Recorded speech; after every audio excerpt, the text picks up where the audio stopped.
আজি চ'ত মাহৰ কৃষ্ণপক্ষৰ পবিত্ৰ দিন মধুকৃষ্ণা ত্ৰয়োদশী উপলক্ষে বৰাক উপত্যকাৰ ঐতিহ্যমণ্ডিত সিদ্ধেশ্বৰ বাৰুণীত অভূতপূৰ্ব ভক্ত সমাৱেশ পৰিলক্ষিত হৈছে। আজি পুৱাৰ পৰাই নদীৰ দুয়োপাৰে লাখ লাখ ভক্ত উপস্থিত হয়। বৰাক নদীৰ দুয়োপাৰ কাঠিগড়াৰ বাৰণী ময়দান আৰু সিপাৰৰ কপিলাশ্ৰম শিৱ মন্দিৰ ঘাটত আজিৰ এই বিশেষ তিথিত গা ধুই মহাদেৱৰ আশীষ বিচাৰে ভক্তসকলে। এই পবিত্ৰ সময়ত কেৱল কাছৰৰ পৰাই নহয়, ৰাজ্যৰ বিভিন্ন প্ৰান্তৰ লগতে বহিৰাজ্যৰ পৰাও অসংখ্য ভক্ত উপস্থিত হয় সিদ্ধেশ্বৰ শিৱবাৰীত।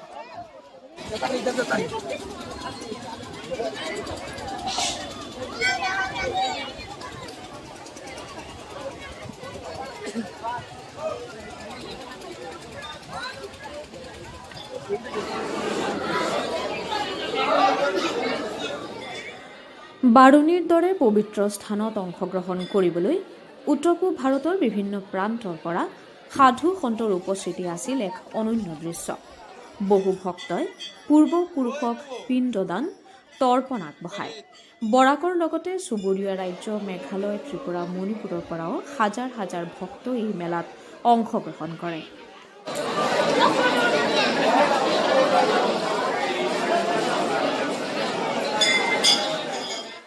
কোৱা হয় যে বিশেষ দিনটোত বৰাক নদীয়ে ত্ৰিবেণী সংগমৰ ৰূপ ধাৰণ কৰে আৰু এই ঘাটত গা ধুলে পুণ্য লাভ হয়।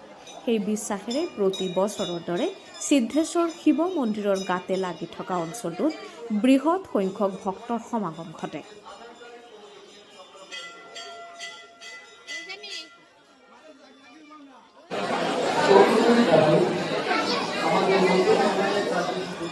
স্কন্দ পুৰাণত লিখা আছে, যেতিয়া চ'ত মাহৰ মধুকৃষ্ণা ত্ৰয়োদশী তিথিত শতবিশা নক্ষত্ৰ যোগ হয়, তেতিয়া সেই তিথিক বাৰুণী বুলি জনা যায়। এই তিথিত গা ধুলে বহু শতাধিক সূৰ্যগ্ৰহণৰ বাবে গংগাত স্নান কৰাৰ দৰেই ফল পোৱা যায়। বাৰুণীৰ হিমালয় কন্যা গংগাৰ আন এটা নাম। ইয়াত বাৰুণীৰ স্নান গংগা স্নানৰ সমতুল্য।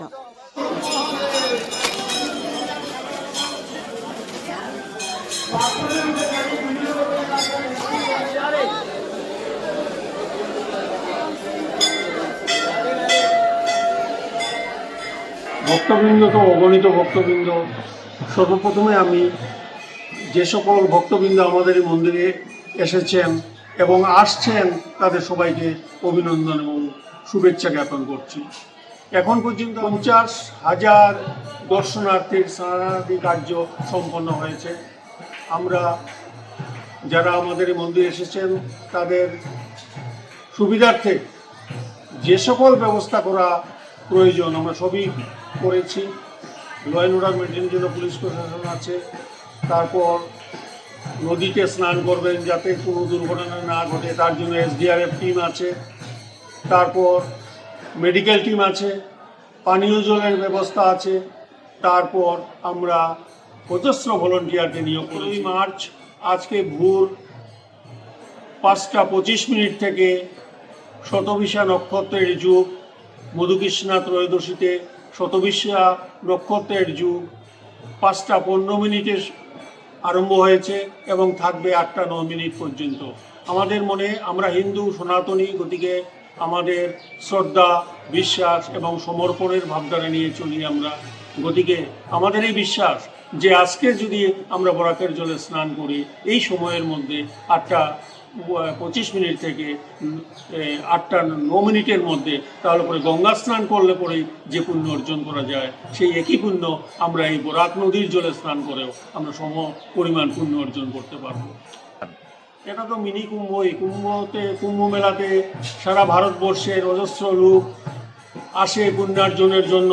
আমাদের এই পুণ্য দিনে, বারুণীর স্নানের দিন, মণিপুর, ত্রিপুরা, বরাক ভ্যালির বিভিন্ন অঞ্চল, এমনকি প্রত্যন্ত অঞ্চল থেকেও অনেক ভক্তবৃন্দের সমাগম ঘটে আমাদের এই মন্দিরে এবং আমাদের এই মন্দির যেন একটি ধর্মীয় মিলন মেলায় পরিণত হয়।